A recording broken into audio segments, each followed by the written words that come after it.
வணக்கம். இன்னைக்கு 2 சிந்தனை துளிகளை 2 குட்டி கதைகள் மூலமாக பார்க்க போகிறோம். வாருங்கள் பார்க்கலாம். முதலாவது, ஒரு ஆசிரியரும் 2 மாணவர்களும் கடற்கரையோரம் நடந்து வந்து கொண்டிருக்கிறார்கள். அப்பொழுது ஆசிரியர் மாணவர்களை பார்த்து கேட்கிறார், இங்கு என்ன கற்றுக்கொண்டீர்கள் என்று. அதற்கு முதல் மாணவன் சொல்கிறான், இங்குள்ள அலைகளை பார்த்து நான் விடாமுயற்சியை கற்றுக்கொள்கிறேன் என்கிறான். மற்றொரு மாணவன் சொல்கிறான், இங்குள்ள கரைகளை பார்த்து நான் துன்பத்திலும் உறுதியாக இருக்க வேண்டும் என கற்றுக்கொள்கிறேன் என்கிறான். இந்த இருவரையும் பார்த்து ஆசிரியர் சொல்கிறார், நீ சில நேரங்களில் அலைகளாகவும் சில நேரங்களில் கரையாகவும் இருங்கள் என்கிறார். எவ்வளவு அழகான 2 பாடத்தை கடல் கற்றுக் கொடுக்கிறது இல்லையா?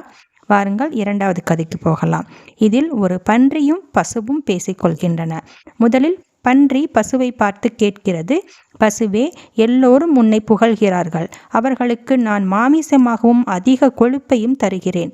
ஆனால் என்னை யாரும் புகழ மாட்டேன் என்கிறார்கள் என கேட்டது பன்றி.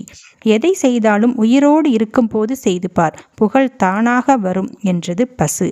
எவ்வளவு அழகான உண்மை இதில் புதிந்திருக்கிறது இல்லையா? உங்களுக்கு இந்த சிந்தனைகள் பிடித்திருந்தால் ஒரு லைக் பண்ணலாம். நன்றி.